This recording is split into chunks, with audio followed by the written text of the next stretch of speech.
सोमनाथ सूर्यवंशी इनकी जी custodial death हुआ था, उसके बारे में रिट पिटीशन और बम्बई हाई कोर्ट के औरंगाबाद बेंच के सामने दाखिल की गई थी, पेश की गई थी।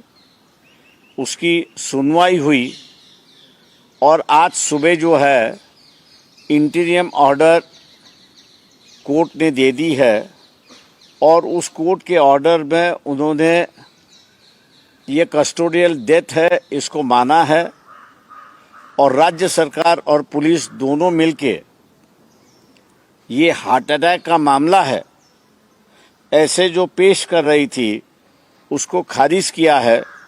ये मैं समझता हूँ कि एक सबसे बड़ा पहला विजय है, ऐसा मैं मान के चलता हूँ। दूसरी बात यहाँ पर जो है कोर्ट ने ये भी मान लिया है कि सोमनाथ सूर्यवंशी ये कोर्ट के ऑर्डर से ही अंदर थे, इसलिए कोर्ट की जिम्मेदारी बनती है कि उसको न्याय दे।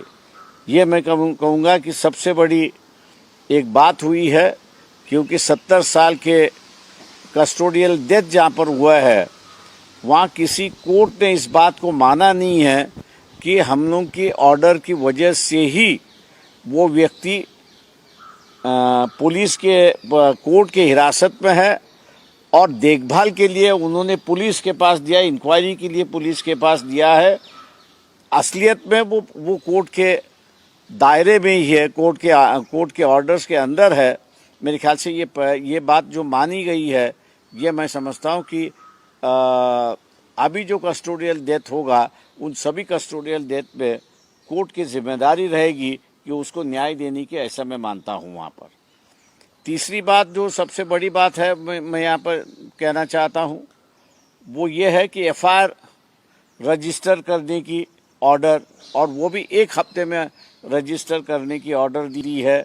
और उस एफआईआर का जो बुनियाद होगी, पिटिशनर जो है सोमनाथ सूर्यवंशी की मां है, उसने जो निवेदन दिया है उसी निवेदन को सामने रखते हुए एफआईआर नोंद करना होगा मुंडा पुलिस स्टेशन को, ऐसे कोर्ट ने वहाँ पे आदेश दिए। चौथा आदेश जो है वहाँ पर उसमें एसपी से आदेश दिया है कि सभी कागजात जो है वो डीवाईएसपी जो है उस डीवाईएसपी के कब्जे में देने के लिए कहा है। एक तरीके से एसपी के ऊपर कोर्ट का कम भरोसा है ऐसा दिखाई देता है।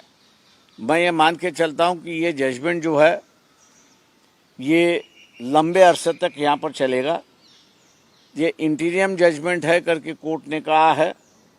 30 जुलाई को दोबारा इस पे सुनवाई होगी कि हमने जो पहले मांग की थी वहाँ पर कि एसआईटी होनी चाहिए।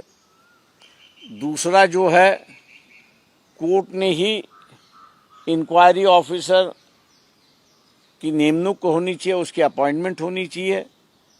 और तीसरा जो है वो कोर्ट को पहले वो दिखाए और बाद में उसकी जो रेगुलर कोर्ट चलेगा उसको पेश किया जाए।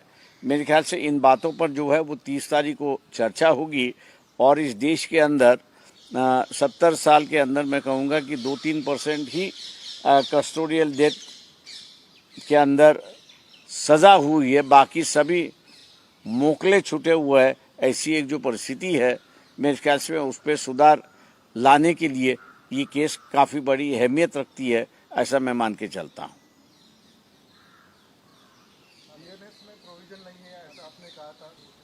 नहीं, उसी के बारे को कोर्ट ने लेके कहा है कि भैया मैजिस्ट्रियल इंक्वायरी करने के बाद इसमें कोई प्रावधान नहीं है और इसलिए उस पर भी गौर करना होगा।